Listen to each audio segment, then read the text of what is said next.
الحمد لله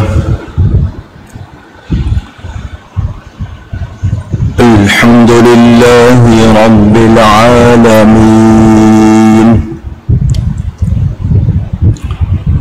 والعاقبة للمتقين والصلاة والسلام على رسوله سيد المرسلين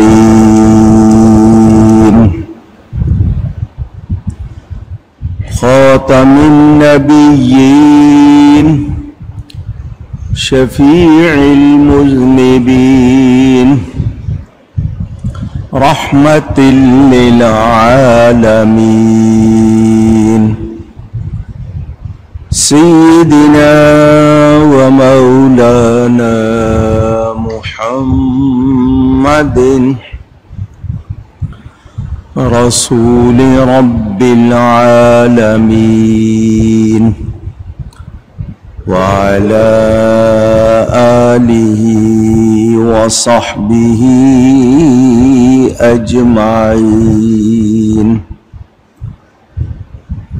أما بعد فأعوذ بالله من الشيطان الرجيم بسم الله الرحمن الرحيم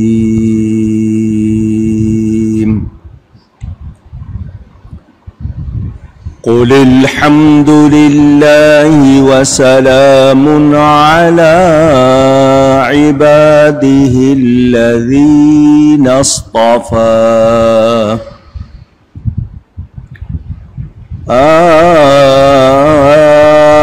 الله خير عما يشركون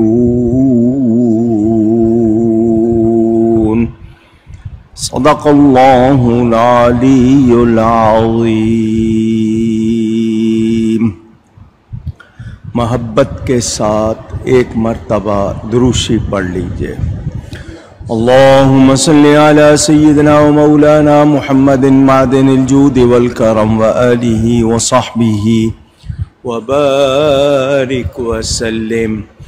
الصلاة والسلام عليك يا رسول الله، الصلاة والسلام عليك يا حبيب الله، الصلاة والسلام عليك يا رحمة للعالمين وعلى آلك وأصحابك يا شفيع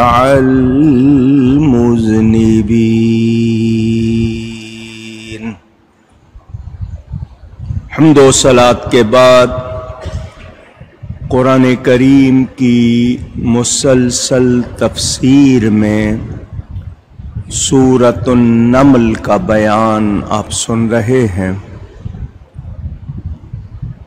گزشتہ کچھ جمعوں میں مسلسل تفسیر کا بیان نہیں ہوا، میلاد شریف کے حوالے سے گفتگو ہوئی۔ آج پھر انشاءاللہ یہ بیان شروع کر رہا ہوں۔ آپ نے کچھ نبیوں کے بیان اور ان کی قوموں کے احوال سنے۔ حضرت لوط علیہ السلام کا واقعہ بھی آپ نے سنا۔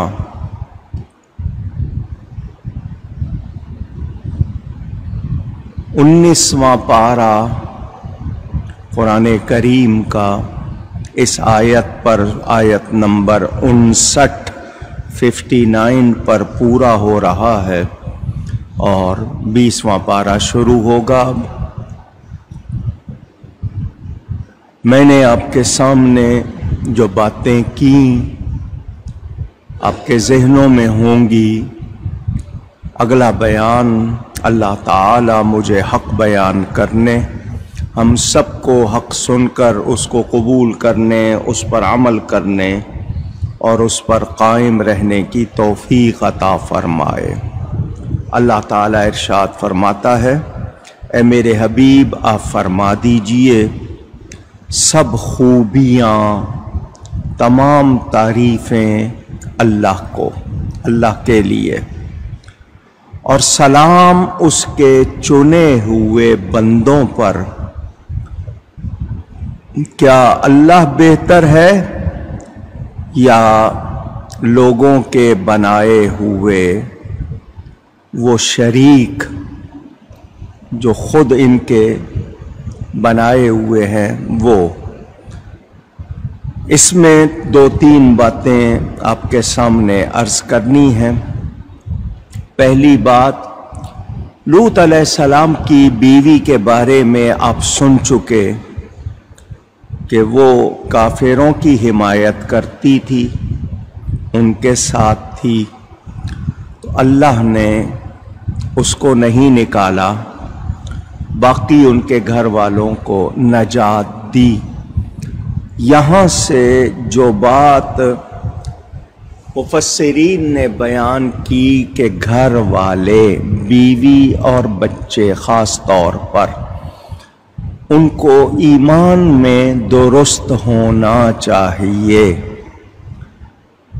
آج ہمارے معاشرے میں کچھ مسائل نے سر اٹھایا ہوا ہے۔ کچھ لوگ ناصبی ہیں، اہل بیت کے دشمن، ان کو ناصبی کہتے ہیں۔ کچھ لوگ رافضی ہیں، صحابہ کرام کے دشمن۔ باقی خارجی اور تفضیلی بھی ہیں۔ اس کے علاوہ بھی صرف نسبت کا بیان کرتے رہنا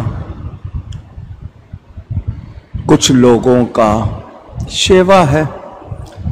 قرآن یہ بتا رہا ہے کہ ایمان سب سے اہم چیز ہے۔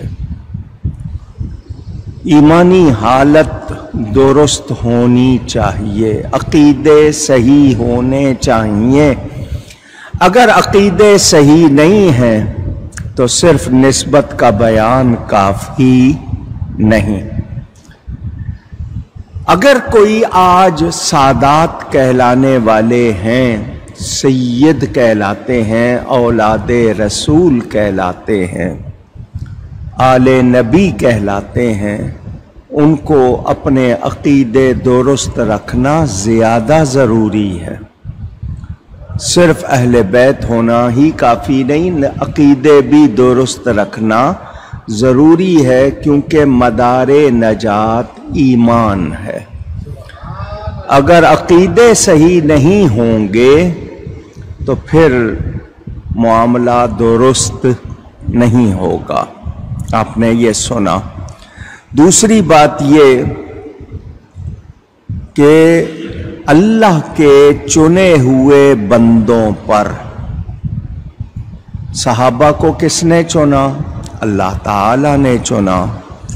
تو نبی پاک کے اہل بیت بھی اور صحابہ کرام بھی محترم ہیں، اہل بیت اطہار ہوں یا صحابہ اطہار اور کبار ہوں۔ ہمیں ادب کرنا ہے، گستاخی کی کوئی گنجائش اونچی کہہ دیں نہیں ہے۔ کسی صورت کسی صحابی کا کوئی عمل جبکہ وہ صحابی ہے میری سمجھ میں آئے یا نہ آئے، میں نے بے ادبی نہیں کرنی۔ اس کا معاملہ اللہ کے ساتھ ہے، وہ اپنے ہر معاملے میں اللہ تعالیٰ کو جواب دے ہیں، مجھے اور آپ کو جواب دے نہیں ہے۔ تو ہمیں بے ادبی سے بچنا ہے۔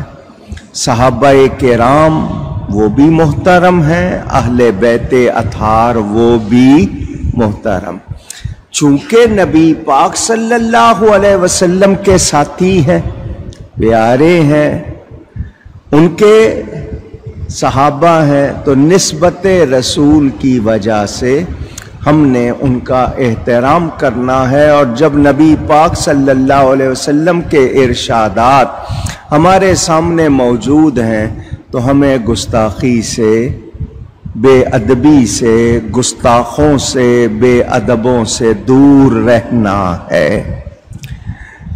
اور نبی پاک کے جو خون ہیں، اہل بیت نبوت ہیں، ان کے گھر والے ہیں، وہ بہت پیارے ہیں، محترم ہیں، ان کے بارے میں بھی کوئی ہلکی بات نہیں کرنی۔ سلام بھیجنے کا حکم پتہ چلا کہ الحمدللہ کہنا ہے اللہ کے لیے، تو یا نبی سلام علیکہ بھی کہنا ہے، نبی پر سلام بھی بھیجنا ہے، کیونکہ اللہ تعالیٰ کے وہ مصطفیٰ ہیں، چنے ہوئے ہیں، برگزیدہ ہیں۔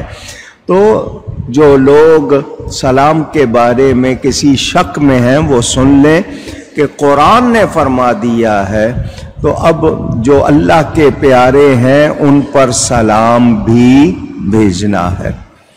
نماز کے شروع میں ہم سورہ فاتحہ پڑھتے ہیں، الحمدللہ کہتے ہیں، اور آخر میں کیا کہتے ہیں؟ السلام علیکہ ایھا النبی ورحمۃ اللہ وبرکاتہ۔ تو اس کے بعد السلام علینا، تو نبی پاک کے طفیل باقی چنے ہوئے بندوں پر بھی سلام بھیجا جاتا ہے۔ تو یہ سلام بھیجنے کا حکم کس کا ہے؟ کہیے اللہ تعالیٰ کا ہے۔ تو اللہ حکم دے اور ہم کہیں کہ نہیں، تو یہ بات درست ہو سکتی نہیں۔ جو سلام سے روکے وہ درست کہلا سکتا نہیں۔ حکم کون دے رہا ہے؟ اللہ تعالیٰ۔ تو یاد رہے اللہ ہی کی تعریف، تمام تعریفیں اللہ کے لیے۔ میں نے آپ کو سمجھانے کے لیے پہلے بھی بتایا تھا، پھر بتا دیتا ہوں۔ مثلاً آپ کو کوئی چیز اچھی لگی، آپ نے تعریف کی، وہ چیز کس نے بنائی ہے؟ اونچی۔ تو اصل تعریف کس کی ہوئی؟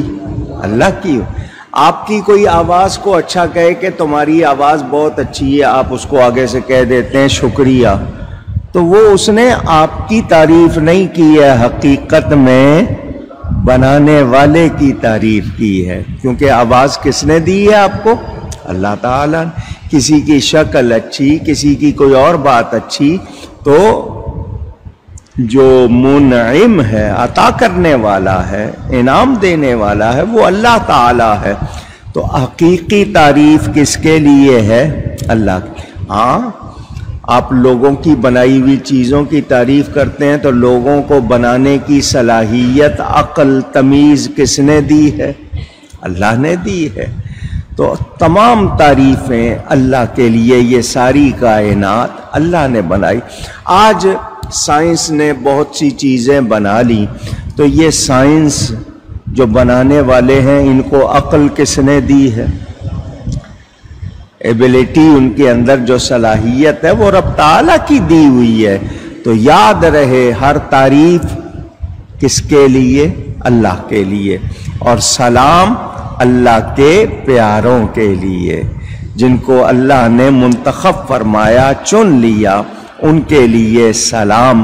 تو یہ حکم اللہ کا ہے۔